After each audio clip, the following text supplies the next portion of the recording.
ธรรมคุณทูลวางไว้กลางใจเพื่อช่วยให้หูทั่วถึงชั่วดี สังฆคุณทูลไว้ในชีวิตเพื่อช่วยพิษปลดทุกข์เป็นสุขีด้วยบุญอภิวันอัญชลีสวัสดีโดยการนิรันดร์เทิน10 นิ้วกราบแนบใต้ไหวสาปารมีธรรมในครูบาอาจารย์พระมหาเถรานุเถระท่านเจ้าคณะพระสังฆาธิการทุกรูปทุกตนขอความสุขความสวัสดีในธรรมะแห่งองค์สมเด็จพระสัมมาสัมพุทธเจ้าจงมีแก่บรรดาสาธุชนท่านผู้ฟังทุกท่านที่ได้มีโอกาสเปิดวิทยุรับฟังรายการเสียงธรรมก่อนรับตาตั้งสถานีวิทยุเพื่อการศึกษาพระพุทธศาสนาและวัฒนธรรม FM ความถี่ 104.50 เมกะเฮิรตซ์วัดฝ่ายหินตำบลสุเทพอำเภอเมืองจังหวัดเชียงใหม่เมตตาในท่านพระครูสมุวิสุวัตรวรกิโจท่านเจ้าวาดและท่านผู้อำนวยการวิทยุแห่งนั้นถวายเวลาอาตมาภาพพระมหาประสิทธิ์ธรรมาภินันโทน้อมนำเอารายการนี้มาอุเอิญเจริญพรมาเป็นปฏิพรให้บรรดาสถานาบุญที่อยู่ท่าดาฟังกันอยู่เป็นประจำทุกเมื่อค่ำยามแรงก็ถือว่าเป็นรายการนำมาซึ่งประโยชน์แห่งการฟังเบื้องต้นนี้จะได้นำปาญาติโยมกราบพระไหว้พระเป็นลำดับไปกราบ1กราบ2กราบ3กราบ4กราบ5อะระหังสัมมาสัมพุทโธภควา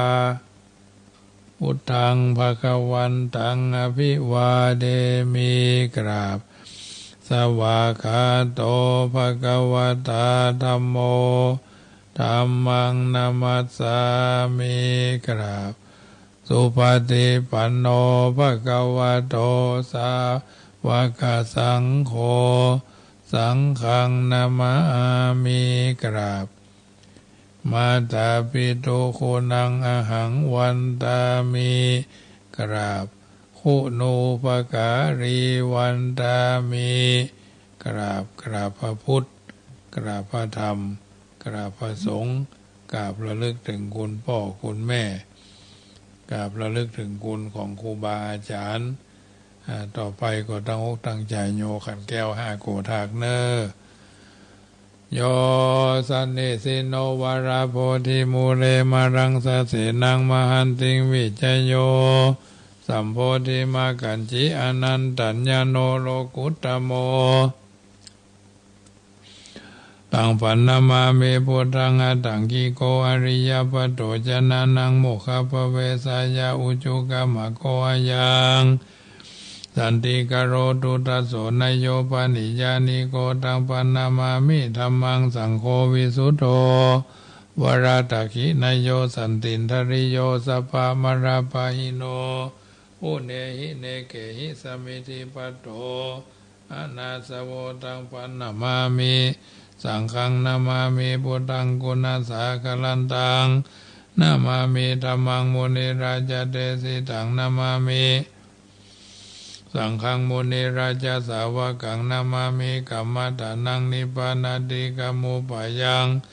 นามามิกัมมัตตานาตายกาจาริยังนิพพานามกุเทสกังอาจโยโนพันเตอาจกัมมายตาพลังยตามูลังยตาอากุสลังเยมะยังพุทธธัมมาสังฆกัมมัตตานาตายกาจาริยสังฆเตสุปัญจรัตเนสุอติเตวาปัจจุปันเนวะอวิวายติวาระโหวากะเยนวาวาจายะวามนัสสาวาปะมาตังวาอากาลวังวากาสมกาลิมาเตมะยังอัจจยังอัจจยโตติสวายตาธัมมังปฏิกาโลมาเตสโนปันเตพุทธาติรัตนะปัญจกังอนุกัมปังอุปาทายะ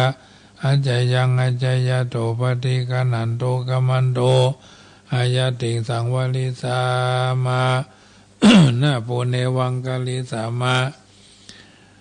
นาโปเนวังปฏิกาลิสามาพุทธปูจามหาเตจาธรรมปูจามหาปัญญาสังฆปูจามหาลาภาปูจาลาเหปูจายะโตพุทเทยะทิวาสาวะเกปะปัญจสมติกันเตติเนสุขาปริเทเวเตตาติเสปูจายะโตนิพุทเทอกุโตพยเยสกาปุญญสังฆตุงอิเมตามาปิเกนะจิอิเมนาอากิตุปาปุภาราชาปุจาการวะกะเมนะเมตตยพุทธสัตสนัญจารภามหาเสยานุปัจจโตพุทโธเมตตโยเทวปูจิโตสังสาเลสังสารันโตปิอปเยนะกมามาเสนิปานาปัจเจโยโอดุโนนิจังนะโมตัสสะภะคะวะโตอะระหะโตสัมมาสัมพุทธัสสะนะโมตัสสะภะคะวะโตอะระหะโตสัมมาสัมพุทธัสสะนะโมตัสสะภะคะวะโตอะระหะโตสัมมาสัมพุทธัสสะพุทธังสรณังคัจฉามิธัมมังสรณังคัจฉามิสังฆังสรณังคัจฉามิทุติยัมปิพุทธังสรณังคัจฉามิทุติยัมปิธัมมังสรณังกัจฉามิทุติยัมปิสังฆังสรณังกัจฉามิตติยัมปิพุทธังสรณังกัจฉามิตติยัมปิธัมมังสรณังกัจฉามิตติยัมปิสังฆังสรณังกัจฉามิสรณกัมมานังพุทโธสัพพัญญูตยโนธัมโมโลกุตโรนวสังโฆมะคะภรโตจาอิเจตังรัตนะตยังเอตัสสะอนุภาเวนะสัพพะอันตรายโยวินาสันตุโนติปิโสภะคะวะอะระหังสัมมาสัมพุทโธวิชาจารณะสัมปันโนสุขโตโลกาวิทูอนุตตโลปุริสธรรมสารถิสัทธาเทวมนุสสนังพุทโธภะคะวะติสวากขาโตภะคะวะตาธัมโมสันติติโกอากาลิโกเอหิปัสสิโกโอปนายิโกปัจจตังเวทิตาโพวิญโยหิติสุปฏิปันโนภะคะวะโตสาวกสังโฆอุจุปฏิปันโนภะคะวะโตสาวกสังโฆยายาปฏิปันโนภะคะวะโตสาวกสังโฆสามิจิปฏิปันโนภะคะวะโตสาวกสังโฆยะติตังจัตตานิปุริสายุคานิอัตถาปุริสาภุคลาเอสะภะคะวะโตสาวกสังโฆอาหุนายโยปะหุนายโย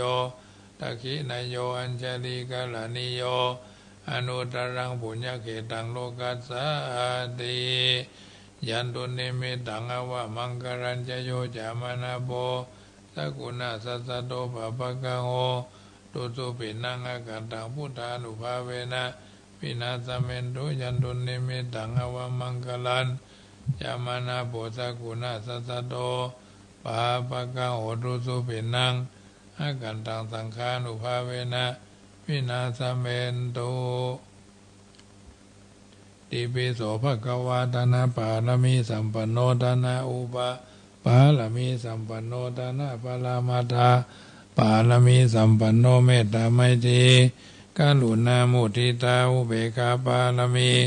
สัมปันโนอิติปิโสภะคะวะสีลาปารมีสัมปันโนสีลาอุปปารมีสัมปันโนสีลาปรามาทาปารมีสัมปันโนเมตตาไมตรีกรุณามุทิตาอุเบกขาปารมีสัมปันโนอิติปิโสภะคะวะเนกขัมมะปารมีสัมปันโนเนกขัมมะอุปปารมีสัมปันโนเนกขัมมะปะละมัตตปารมีสัมปันโนเมตตาไมตรีกรุณามุทิตาอุเบกขาปารมีสัมปันโนอิติปิโสภะคะวะปัญญาปารมีสัมปันโนปัญญาอุปปารมีสัมปันโนปัญญาปรามาตาปารมีสัมปันโนเมตตาไมตรีกรุณามุทิตาอุเบกขาปารมีสัมปันโนอิติปิโสภะคะวะปัญญาปารมีสัมปันโนปัญญาอุปปารมีสัมปันโน ปัญญาปรมาตาปาลมีสัมปันโนเมตตาไมตรีกรุณามุทิตาอุเบกขาปาลมีสัมปันโนอิติปิโสภควาวิริยาปาลมีสัมปันโนวิริยาอุปปารมีสัมปันโนวิริยาปรามาตาปาลมีสัมปันโนเมตตาไมตรีกรุณามุทิตาอุเบกขาปาลมีสัมปันโนอิติปิโสภควาขันติปาลมีสัมปันโนขันติอุปปารมีสัมปันโนขันติปรามาตาปาลมีสัมปันโนเมตตาไมตรีกรุณามุทิตาอุเบกขาปาลมีสัมปันโนอิติปิโสภควาสัจจะปาลมีสัมปันโนสัจจะอุปปารมีสัมปันโนสัจจะปรามาทาปาลมีสัมปันโนเมตตาไมตรีกรุณามุทิตาอุเบกขาปาลมีสัมปันโนอิติปิโสภควาอธิฐานาปาลมีสัมปันโนอธิฐานาอุปปารมีสัมปันโนอธิฐานะปรามาทาปาลมีสัมปันโนเมตตาไมตรีกรุณามุทิตาอุเบกขาปาลมีสัมปันโนอิติปิโสภควาเมตตาปาลมีสัมปันโนเมตตาอุปปารมีสัมปันโนเมตตาปรามาทาปาลมีสัมปันโนเมตตาไมตรีกรุณามุทิตาอุเบกขาปาลมีสัมปันโนอิติปิโสภควาอุเบกขาปาลมีสัมปันโนอุเบกขาอุปปารมีสัมปันโนอุเบกขาปรามาทาปาลมีสัมปันโนเมตตาไมตรีกรุณามุทิตาอุเบกขาปาลมีสัมปันโนอิติปิโสภควาตัสสะปาลมีสัมปันโนตัสสะอุปปารมีสัมปันโนตัสสะภละมาตาปาลมีสัมปันโนเมตตาไมตรีกรุณามุทิตาอุเบกขาปาลมีสัมปันโนโสภควาอิติปิเอวเมสุตังเอกังสัมมัญญังภควาสาวัตถิยังวิหารติเจตวันเนอนาถาบิณฑิกัสสะอารเมตระโขภควาภิกขุอมันเตสิภิกขโวติปทันเตติเตภิกขุภควาโตปัจจาโสสุงภควาเอตตะโวจาเมตตายะภิกขเวเจโตวิมุตติยาเสวิตายะภาวิตายะพาหุลิกตายะยานิกตายะวัตุกตายะอนุติตายะปริจิตายะสุสมาลตายะอิเมเอกาทัสสานิสังสาปฏิกังคากตเมเอกาทัสสาสุขังทุปฏิสุขังปฏิพุจตินาปะปะกังสุพินังปัสสติมนุสานังพิโยโหติอมนุสานังพิโยโหติเทวตารกันตินาสาคิวาวิสังวาสัตถังวากามติตุวตังยิตังสมาธิยติมุขวันโนวิปัสสิตติอาสามุลละโหกาลังกโรติอุตตลิงอปติวิจันโตภมโรกุปโกโหติเมตตายะภิกขเวเจโตวิมุตติยาเสวิตายะภาวิตายะปะหุริกตายะยานิกตายะวัตุกตายะอนิติตายะปริจิตายะสุสัมมาลทายะอิเมเอกาทัสสานิสังสาปฏิกังคาติอิตามโวจาภควาตามนาเตภิกขุภควโตภาสิตังอภินันโทนติสวาธุพระปัญญาปารามี30ตาสวาธุพระปัญญาปาละมีวัดแวดล้อมวิทยาปาละมีออมระวังดีศีลปาละมีบังออกบังดาเมตตาปาละมีพาแพ้ทางปืนด้านหน้าปาละมีเป็นปืนดังต่ออุเบกขาปาละมีก่อเป็นเวียงสัจจปาละมีแวดละวังดีเป็นไม้ไตรคันธีปาละมีกายเป็นหอกเป็นดาบบังนาไม้และปืนไฟอธิตานาปาละมีพันดาบไปทุกแห่งแข็งแห้งปะฝูงหมู่มารผีสางไปเบตุกทวีภพที่พังไปนี้นางธรณีอัศจรรย์โสสะเหมือนฟันอยู่ข้าง น้ำนาทีนองกวางดอกกวางแตกตีฟองละนองละนอกกลายเป็นเข้าดอกดอกไม้ถ้าวายปูจ้าพระแก้วแก่นได้สตันพระผู้ทางเอ่ยจงมาภายโปรดอนุญาตโทษโปรดผู้คาแต่ดีหรือแม่ธรณีออกมาหีดมวยผมอยู่ที่ท่าจ้างให้คายคะจังงาซับดินพ่นน้ำนาทีลงพัดภายพอจ้างภายหักทบเท้าพยามารห้องเอาปูนกัวกาบยอมือคืนโดนหัวใส่เกาผู้คานี้เล่าได้จีว่าลูกทิกพระพุทธถ้าเจ้าผู้มีบุญสมปานอันมากนักพระพุทธเจ้าจึงตั้งพระปัญญาภาละมีไว้เกาชั้นตั้งไว้ตั้งหน้าก็ได้เกาชั้นตั้งไว้ตั้งหลังก็ได้เกาชั้นตั้งแต่หัวแผ่วตีนก็ได้เกาชั้นตั้งแต่ตีนแผ่วหัวก็ได้เกาชั้นแสนบาลูกผืนจักมาเสมอเหมือนฝนแสนหาก็บ่มีมาจากไกลใดข้าพเจ้าเลยใดจีว่าพุทธคูนังธรรมะคูนังสังฆะคูนังพุทธอินทาธรรมะอินทาสังฆะอินทาอัสสหับแม่ธรณีผู้อยู่เหนือน้ำผู้อยู่กำแผ่นดินการคาใดระลึกเกิดถึงหาคุณพ่อคุณแม่คุณครูบาอาจารย์คุณพระแก้วเจ้าทั้งสามประการคือคุณพระพุทธคุณพระธรรมคุณพระสงฆ์คุณแดดคุณฝนคุณน้ำคุณลมคุณไฟคุณกุศลเจ้าก็ดีคุณนางอุตราเจ้าก็ดีคุณพระปเจกเจ้าก็ดี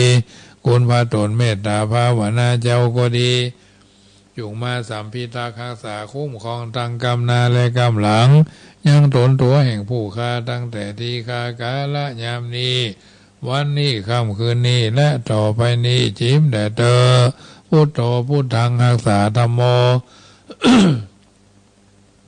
ธัมมังรักษาสังโฆสังฆังรักษาพุทโธพุทธังอรหังธัมโมธัมมังอรหังสังโฆสังฆังอรหังพุทโธพุทธังกันหะธัมโมธัมมังกันหะสังโฆสังฆังกันหะอายุวันโนสุขัง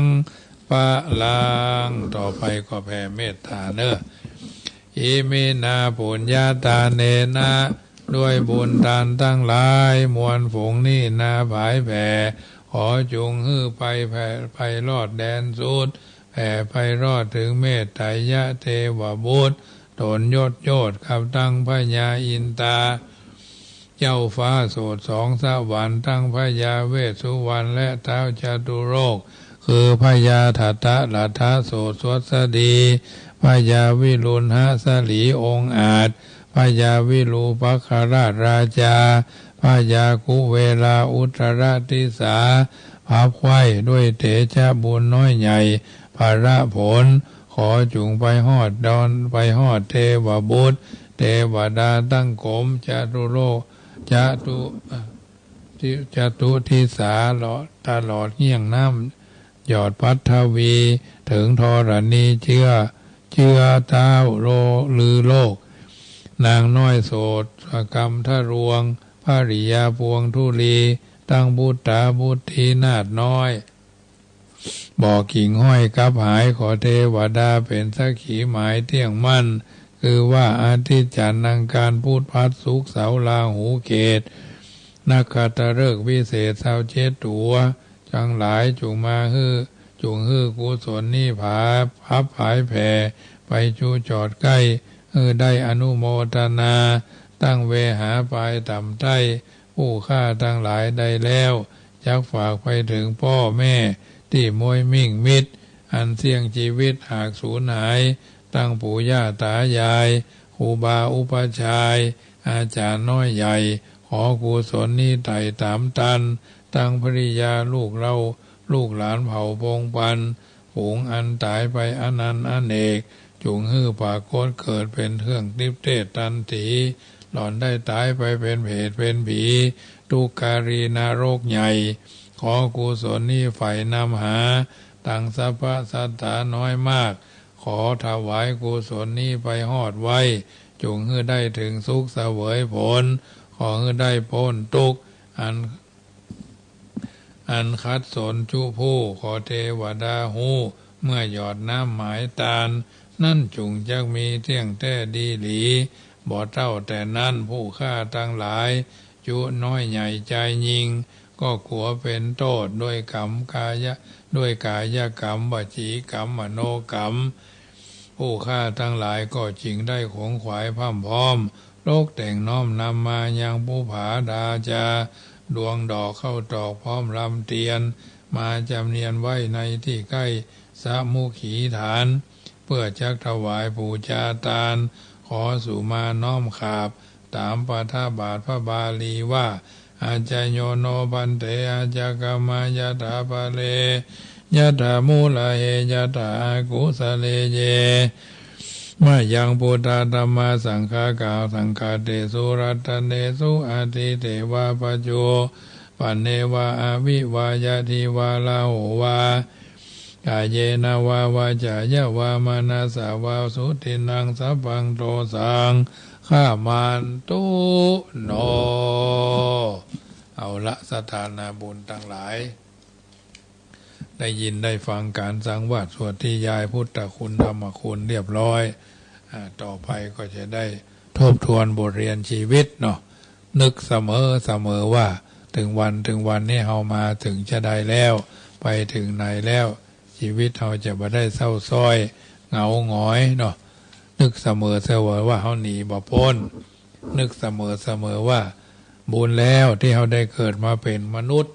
พัฒนาจากคนที่เป็นมนุษย์บุญแล้วที่ได้รักษาอายุของตัวเฮามาถึงวันนี้บุญแล้วที่ได้พบพระพุทธศาสนาขององค์สมเด็จพระสัมมาสัมพุทธเจ้าบุญแล้วที่ได้สดับรับฟังพระธรรมเทศนาธรรมบรรยายทำก้อมทำข้าวด้วยประกาศละทั้งปวงเนาะบุญแล้วที่ได้เกิดมาเป็นไพร่ฟ้าปึ่งพระบรมโพธิสมภารของในหลวงรัชกาลที่10เนาะเก้ารัชกาลก็ผ่านไปละมาถึงรัชกาลที่10สมเด็จพระวชิรเกล้าเจ้าอยู่หัวพระองค์ท่านจะเจริญพระชนมพรรษา6 รอบ72พรรษาในวันที่28กรกฎาเนาะอันนี้ก็พากันสักเสริญเยินยกเยินยอท่องเสมอว่าสัตว์ในโลกาเกิดมาบ่แคล้วสังขารแก่แล้วมันตึงบ่ไหวเปลี่ยนไปเตื้อนิดชีวิตสดใส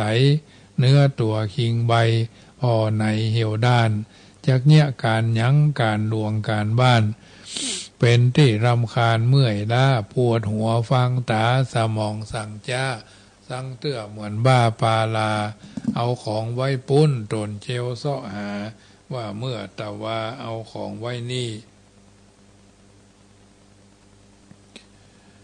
เอามนุษย์คนเฮาเป็นไปอย่างอี้จะลามีมาจวบปบ40ลืมหน้า50ไขว่ครบทบบอกเข้าลงลืมเป็นอย่างอี้แต่ไผบ่ต้องฝืนมาหนึ่งนั่งเป็นไปอย่างอี้อนิจจกรรมคนเฮามาอนิจจกรรมมาก้อนกี้จ้างเป็นอย่างอี้เนนายอันว่าสังขารธรรมชาตินั่นมีในตัวหั่นเนนายหนุ่มแก่ก็ลุหูไปจนตายเปรียบเหมือนตุงใจบนก้างเชือกห้อย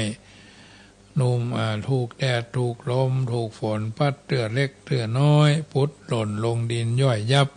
หนุ่มแก่ทั้งหลายไปเพียที่พับรับธาตุสี่เสี่ยงหมดไปสัตว์โลกเอานี้ย่อมสุดวิสัยมันจักเปลี่ยนไปตามกรรมขีดเส้นมีหมอมียาวิเศษบ่เล่นสุดจักเยียวยาและไทยบางเมื่อเป็นคนทำบุญเอาไว้ก็เพื่อว่าได้ผลดีเนื้อจิตใจนั้นสดใสผ่องสีจำทำแต่ความดีละชั่วได้ชั่วและดีเป็นเหมือนเทียนใต้ที่ตามโดยไปบ่อห่างถึงตัวเฮาตายมาลายม้วยมั่งยังมีสิ่งอันความดีเหลือฝากเอาไว้ในโลกโลกีว่าเฮายังมีดีไว้อวดอ้างอยากไปสวรรค์ก็ควรสรรสร้างหนทางไปบนชั้นฟ้าฟังทำความดีอย่ารีรอจ้าเวลาบ่ท่าเฮานาอายุคนนั้นมันสั้นแต่หนาบ่ฮู้เวลาวันตายเนื้อเจ้า ทำบุญกุศลอย่ารอให้เท่าหนุ่มสาวคิงเราได้พร้อมขอโทษเอาอาไหวสานอบน้อมขอป่งเข้าก้อมซอใหญ่ที่อู้ไปแล้วร้อนบ่ถูกใจก็ขออาภัยหอมยับเสียเต้าอี้ก่อนแลมีความหู้บ่อู้บ่จ้าก็ไร้ราคามดไปเลี่ยนเกี้ยงเหมือนลิงได้แก้วเหมือนลิงได้เพชรมันบ่หันกล้ายิ่งก็เล็บเก็บมาเล่นจู้ดานแสงสว่างมีความจำเป็นต่อการเดินทางฉันใดเสียงธรรมแสงธรรมมีความจำเป็นต่อการเดินทางชีวิตของเฮาทุกหลายจู้ผู้จู้คนจุใหญ่น้อยใจยิงเนาะความหู้ทางโลกเอาไว้ชี้นำความหู้ทางธรรมเอาไว้ชี้แนะอมไว้ก็หายคายไว้ก็รอดเหตุดีผลก็ดีกึดแล้วทำแล้วกึดประสิทธิผลมีเหตุมีผลดีมีความหมายเหตุบดีควรยุดยักสบายหากงมงายทำไปจะไร้ใจระทมการพัฒนาดีเลิศประเสริฐยิ่งหากทำอิงเหตุผลอันเหมาะมั่นอันว่าดีกว่าเสียรีบทำกันผลออกตันมาใจชื่นใจบ่มีคำว่าแพ้หากเฮาได้เริ่มต้นบ่มีคำที่อยู่ที่เดิมหากว่าเฮาได้ค้นหาบ่มีคำว่าเป็นที่หนึ่งหากเฮายังเพิ่งปาบ่มีคำว่าดีกว่าหากเฮาบ่ตั้งใจ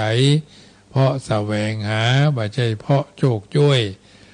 เพราะเชี่ยวชาญบ่ใช่เพราะโอกาสเพราะเฮาสามารถบ่ใช่เพราะโชคช่วยดังนี้แล้วสิริคิดฟ้าหรือจะสู้มานะตนอย่าทำในสิ่งที่บ่มีสิทธิ์อย่าคิดในสิ่งที่บ่มีค่าอย่ารอในสิ่งที่บ่มีมาอย่าไขว่คว้าในสิ่งที่บ่มีจริงบ่มีแต่ความเปลี่ยนเป็นสมบัติของนักต่อสู้ความหู้เป็นสมบัติของนักปราชญ์ชาวบัณฑิตความเฉลียวฉลาดเป็นสมบัติของนักคบคิดความเป็นคนมีระเบียบทุกชนิดเป็นสมบัติของคนดีเป็นแก้วญาติโยมทั้งหลายอันเนี้ยคำเก่าโบราณหันนำมาพิจารณา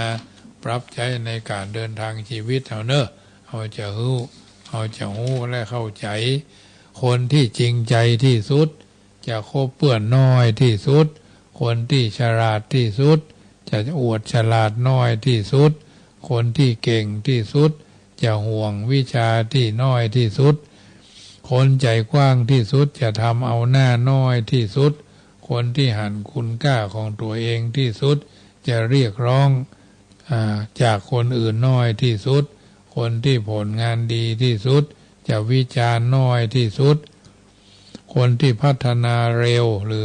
ดีที่สุดจะอีโก้น้อยที่สุดคนที่พ้นอิสระที่สุดจักแคร์ผู้น้อยที่สุดคนที่ร่ำรวยที่สุดจะโอ้อวดน้อยที่สุดคนที่มีความสุขที่สุดจะใช้ชีวิตที่ยุ่งยากที่สุดอันเนี้ยญาติโยมทั้งหลายบัณฑิตขันกล่าวเอาไว้เป็นข้อก็ยิบยกเอามาสาธกญาติโยมได้ฟังเนาะอยากยิ่งใหญ่คือทำงานอยากดักดานให้อิจฉาริษยากูเหลือแคร์เนาะอยากคือคนเหม็นหน้าคือวิพากษ์วิจารณ์อย่างมีอคติอยากเป็นคนเบิกบานรับใจเพื่อนมนุษย์อยากเป็นพุทธบุตรเจริญเพียรภาวนาอยากมีปัญญาคบกับบัณฑิตนักปราชญ์ทั้งหลายอยากสำลิดผลทำทันทีทอเนาะอยากมีวันดีที่สุดขยันขายันเนาะขยันหารักษาดีมีกัลยาณมิตรใช้ชีวิตอย่างสุขุมเรียบร้อยนะอยากสุขสันต์ปล่อยวางปลดปล่อยแล้วก็ปล่อยวางเอาจะพบหนทางที่เพิ่นกล่าวเอาไว้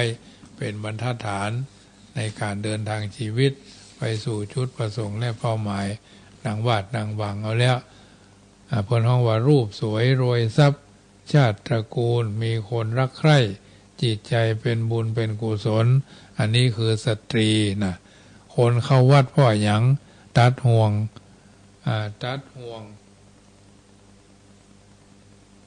บัจฉลาดกว่าพระปฏิบัติทิฏฐิละบัลละทิฏฐิมานะเข้าขวางมองหานทุกอย่างปนทุกเนี่ย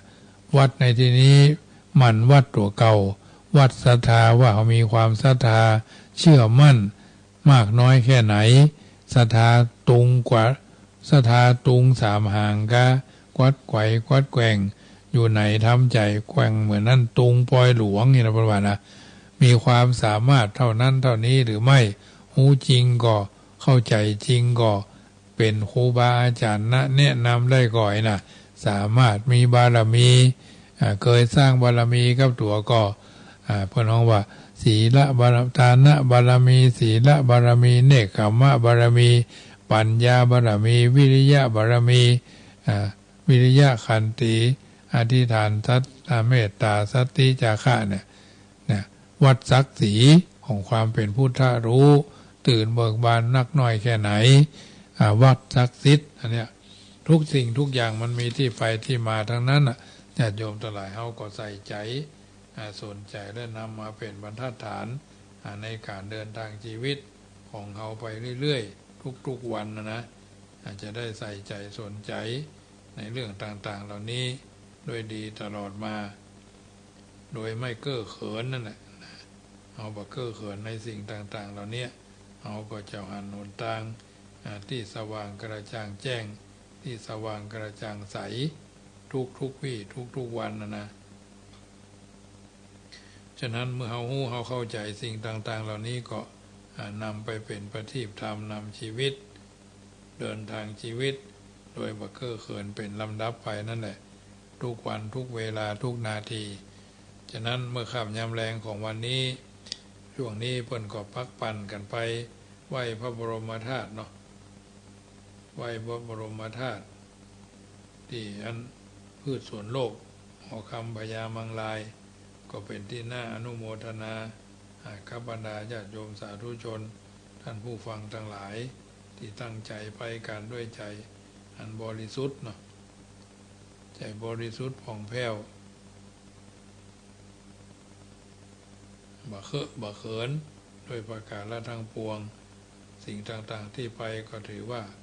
ไปด้วยดีไปด้วยความตั้งใจสิ่งต่างๆเหล่านั้นก็จะเป็นบรรทัดฐานคือเฮาท่านทั้งหลายได้ฮู้ได้เข้าใจในสิ่งที่มันเป็นมงคลกับตัวกับตนเฮาท่านทั้งหลายนั่นแหละท่านไปก็ดีมีมงคลกับตัวกับตนหลายคนหลายท่านก็ตั้งใจไปก็เป็นแท้เป็นว่าเป็นจ้าเป็นหน้าก่อนหน้าอนุโมทนาประดับประดาตกแต่งอันนั้นอันนี้ไปกันก็หันภาพแล้วก็ปราบปลื้มปิติในการที่จะอยู่ในสังคมแห่งการอยู่ร่วมก็นับว่านำมาซึ่งประโยชน์แห่งการอยู่ร่วมกันกับหมู่คนจำนวนนักจำนวนหลายเนาะทั้งนี้ทั้งนั้นก็ถือว่าสิ่งต่างๆเหล่านี้เป็นบรรทัดฐานกับบรรดาท่านสาธุชนท่านผู้ฟังที่เดินทางไปกันบางคนก็ไล่พอไล่พออย่างก็เพิ่นก็ไปที่เป็นสิริมังคละน่าชื่นชมอนุโมทนาบางคนก็ไปแต่เจ้าเนาะทางนี้ทางนั้นก็ถือว่าไปด้วยศรัทธาหลั่งไหลพักปั่นกันไปมีไหนมีเมืองไทยวันนี้ญาติโยมทั้งหลายที่เพิ่นนิยมกราบนิยมไหว้นิมนต์สักการะบูชากันนี่นะซึ่งสิ่งต่างๆเหล่านี้นำมาซึ่งประโยชน์แห่งการอยู่ร่วมด้วยช่วยกันเนาะจิตสุขใจอยู่สุขจริงอยู่ที่ใจบ่ได้ขึ้นอยู่กับไผเนาะสุขจริงอยู่ที่ใจการขอบ่ต้องละอายคือการขอโทษการฮื้อที่บ่ต้องเสียสละก็คือการฮื้ออภัยทำตัวฮื้อติดดินทำใจฮื้อติดดีทำทุกวันฮื้อสุขีทำทุกวินาทีฮื้อสุขใจคลายเพราะคิดจบสงบเพราะคิดน้อยลอยลำเพราะคิดจ้างคิดเป็น ช่ำเย็นหรือเย็นช่ำก็เพราะคิดดีคนจะดีบ่ใช่ดีที่ยศศักดิ์คนจะฮักที่ใจบ่ใช่สิ่งของคนจะงามน้ำใจบ่ใช่ตามอง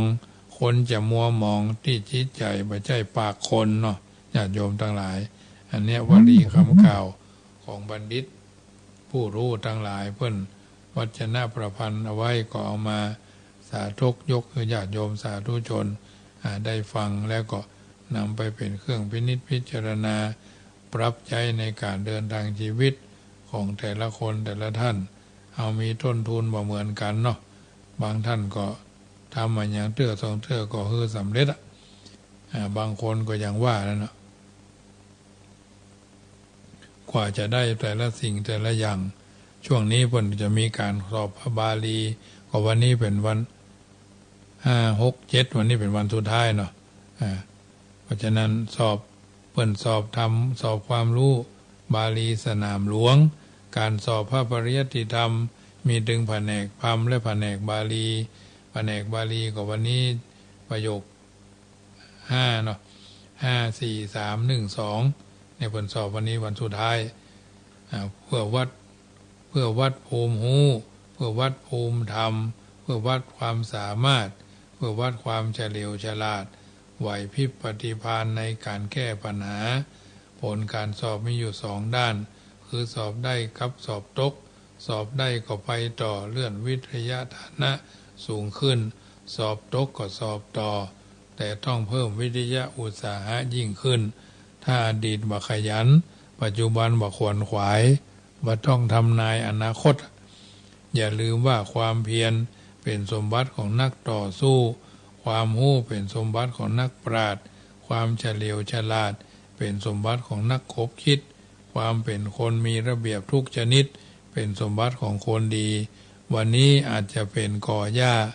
วันพุกวันฮืออาจจะเป็นกอไผ่ถ้าบ่ล้มความตั้งใจวันต่อไปจะเป็นโพใหญ่ที่แข็งแรงไม่แข็งกระด้างฝากไว้คิดนกบ่มีขนคนบ่มีความรู้ขึ้นสู่ที่สูงก็บ่ได้เนี่ยมันเป็นสัจธรรมญาติโยมทั้งหลายสัจธรรมคือความเป็นจริงคือสิ่งที่บ่หลอกสิ่งที่บ่ลวงเนาะเพราะฉะนั้นเป็นสิ่งที่นำมาซึ่งประโยชน์โสติผลไม่เก่งไม่เป็นไรแต่จงทำตัวให้เป็นที่รักถ้าทำตัวให้เป็นที่รักไม่ได้ก็คงไว้ซึ่งความกตัญญูซื่อสัตยะสุจริตะนะเชื่อว่าดีกับไผ่แล้วจะได้ดีปิกมาแต่ในทางโลกความเป็นจริงสอนให้รู้ว่าต้องดีถูกคนโดยดีกับงูนึกว่างูจะมาชกนะเอวะเมสุตังเอวะเมวะมนุสเสสุทะหะโรเจปิปัญญวาโสหิตัตถะมหาโหติเนวะภาโรสลีระวาแปลว่าในหมู่มนุษย์นั่นน่ะถึงแม้จะเป็นละอ่อนถ้ามีปัญญาก่อนนับว่าเป็นผู้ใหญ่แต่ถ้าโง่ถึงร่างกายจะใหญ่จะโตก็ไม่ใช่เป็นผู้ใหญ่สักกรรมเนี่ยโยมทั้งหลายอดีตบ่มีน้ำแข็งบ่มีแอร์แต่อารมณ์ผู้คนเยือกเย็นเยอะมากมายปัจจุบันมีน้ำแข็งมีแอร์แต่อารมณ์ผู้คนกลับร้อนรุ่มกลุ่มใจมากกว่าแต่ก่อนเยอะนะอดีตอาหารบ่หลากหลายแต่โรคภัยก็บ่นักปัจจุบันอาหารมากหลายโรคภัยไข้เจ็บก็มากนักใช่หรือไม่ญาติโยมทั้งหลายอดีตเสื้อผ้าหายากมนุษย์ต้องเสาะแสวงหาเครื่องมือปกปิดเรือนร่างปัจจุบันเสื้อผ้าล้นโลกแต่มนุษย์กลับเปิดเผยบ่มีปกปิดหนุ่งบ่ล่ำก้อมแก้มบ่ลิมกิมก้อมโยยะเว้าแหว่งโหนกนูนหันมดญาติโยมทั้งหลายเพิ่นว่าสายเดียวเอวลอยเนาะสู่สายเดียวเอวลอยนะผลอดีตระบบการศึกษาบ่สูงแต่ศีลธรรมกับสูงส่งปัจจุบันระบบการศึกษาสูงส่ง แต่คุณธรรมกลับต่ำลงอดีตวัตถุต่างๆยังบ่เจริญผู้คนอิจฉาริษยากันน้อยปัจจุบันวัตถุเครื่องอำนวยความสะดวกแก่ชีวิตมีนักแต่อิจฉาริษยากลับเพิ่มบูรทวีอดีตผู้คนความหู้ต่ำแต่คุณธรรมสูงส่งปัจจุบันผู้คนความหู้สูงส่งแต่คุณธรรมในจิตใจและสามัญสำนึกน้อยลงอดีตบ้านใหญ่บ้านว่าใหญ่บ่โตแต่ครอบครัวอบอุ่นอบอวลใกล้ชิดสนิทสนมกันปัจจุบันบ้านเฮือนใหญ่โตโอดโทแต่ครอบครัวกับเล็กน้อยอบอ้าวห่างเหินกัลยาณังวัตตโพสักขิอัตตานังอัตติมัญญสิแปลว่าท่านเองก็สามารถทำดีได้ฉะไหนจึงมาดูหมิ่นตนเองเสียเล่าเนี่ยญาติโยมสาธุชนท่านผู้ฟังทั้งหลายบุญญาราศีแห่งการร่วมด้วยช่วยกันน้ำธรรมคำสอนเดชธรรมาภาพพระมหาประสิทธิธรรมาภินันโทผู้เอิญเจริญปอนสาธุสิ่งละอันพละน้อยมาเป็นปฏิพรให้บรรดาญาติโยมได้ยินได้ฟังแล้วก็คงจะเป็นส่วนหนึ่งท่านทั้งหลายนำไปพิจารณาปรับใจเดินทางชีวิตโดยมีหลักยึดหลักประพฤติเป็นลำดับไป 84,000 พระธรรมขันธ์รังสรรค์เลือกสรรเอาสิ่งที่ดีๆต้นไม้ตายแต่แม้ไร้ใบยังใช้ประโยชน์ได้แต่คนบ่มีน้ำใจคนบ่จริงใจต่อกันคนหันแก่ตัวคนหันแก่ได้คนหันแก่มีอยู่เมินเพียงใดก็ไร้ประโยชน์เท่านั้นกระจกส่องได้แต่ร่างกายแต่บ่เคยส่องด้านส่องสันดานไผสักคนอย่ารั้งคนที่บ่เคยปออย่ารอคนที่บ่เคยฮื้ออย่ารอคนที่บ่มีใจอย่าฮักคนที่หันแก่ได้อย่าเสียดายถ้าฮื้อคนถ้าฮื้อกับคนที่ดีๆระยะทางพิสูจน์กำลังม้าห้อยตีนกาพิสูจน์วัยคนแต่ละคนถึงใจถึงยิงนะระยะทางพิสูจน์กำลังม้าห้อยตีนกาพิสูจน์วัยไผ่วัยมันเนอะมันส่องกระจกเมื่อใดที่คนโง่และบดีมีอำนาจเมื่อนั้นความเสื่อมและพินาศจะโดยมาเมื่อใดคนเก่งและฉลาดมีอำนาจความวิราชสแมนแตนเลิศหรูก็จะมาจูเอาท่านทั้งหลายเป็นลำดับไปถ้าอยู่ผิดที่หมื่นล้านความดีก็ไม่มีความหมายถ้าทำดีผิดคนจะกี่ร้อยล้านคนก็ไร้ค่าถ้าใส่เสื้อผ้าผิดตัวยังพอทนแต่ถ้าใส่ใจผิดคนมันเสียเวลาเนี่ยญาติโยมท่านผู้ฟังทั้งหลายวลีคำกล่าวนำมาเอิญเจริญพรเป็นปฏิพรกับบรรดาสถานาบุญทั้งหลายฟังแล้วก็นำไปพิจารณาปรับใจเดินทางชีวิตโดยมีหลักยึดหลักประพฤติเป็นลำดับไป 84,000 พระธรรมขันธ์รังสรรค์เลือกสรรเอาสิ่งที่ดีเนอะเป็นบรรทัดฐานของการเดินทางชีวิตวิถีชีวิตของชาวโลกจำต้องมีคู่คิดคู่ครองที่คู่ควรยกเว้นคู่ขาเพราะจำต้องอยู่ด้วยกันยิ่งนานหากไม่พิจารณาศึกษาทำความเข้าใจกันและกันให้ท่องแท้ถี่ถ้วนย่อมจะทำให้ชีวิตคู่ไม่มั่นคงมันก็จะคลอนแคลนเกิดการทะเลาะวิวาทผัวแก้วเมียขวดผัวมีดเมียปืนเนี่ยย่อมทำให้ชีวิตคู่บ่มั่นคงเกิดการทะเลาะวิวาทเปลี่ยนจากวิวาทวิวามาเป็นวิวาทจนกระทั่งความสัมพันธ์ร้าวฉานคิงฮากูมึงคิงฮูกฮากอบว่าฮาเป็นไผน่ะที่สุดต้องหย่าร้างตัดสวาดขาดสะบั้นวิธีศึกษาสรรหากู้ให้เหมาะสมควรแก่การอยู่ด้วยกันประวัติศาสตร์ประวัติความเป็นมาตลอดถึงวงตระกูลสังคมศาสตร์ดูเข้าสังคมคหกรรมศาสตร์ ดูหน้าที่การงานภูมิศาสตร์ดูบุคลิกภาพอย่าลืมก่อนอยู่ด้วยกันต้องทางตาฮือกว้างเมื่ออยู่ด้วยกันแล้วต้องทำตาฮือรีลงแล้วจะอยู่ร่วมกันแบบบุพเพสันนิวาสหากบ่ศึกษาฮือที่ท่วนก็จะกลายเป็นบุพเพอารวาสเท่านั้นเองวันนี้รายการเสียงธรรมก่อนรับตาสมสมัยได้เวลาอู้กันมาก่อเมินแล้วญาติโยมสาธุชนฟังไปพิจารณาปรับใจอันใดดีก็ทำต่อเนอะอันใดบ่ดีก็ลดละเลิกกันเป็นลำดับไปน้ำธรรมคำสอน84,000ปันพระธรรมขันธ์ลังสรรค์เลือกสรรฮือดีฮือถูกต้องกับกาลเวลาทำวันนี้ฮือดีอย่างที่พลบอกว่าก่อนท่านนอนภาวนาสาธุพระว่านะมะพะทะก่อน3 หนเป็นหัวใจนะโมเตโชชัยป้องกันภัยยามหลับไม่อับจนเมื่อล้างหน้าอย่าล้างเปล่าเอาสิริเสกพุทธสังมิก่อน3 หนเป็นตำรามหาชัยมงคล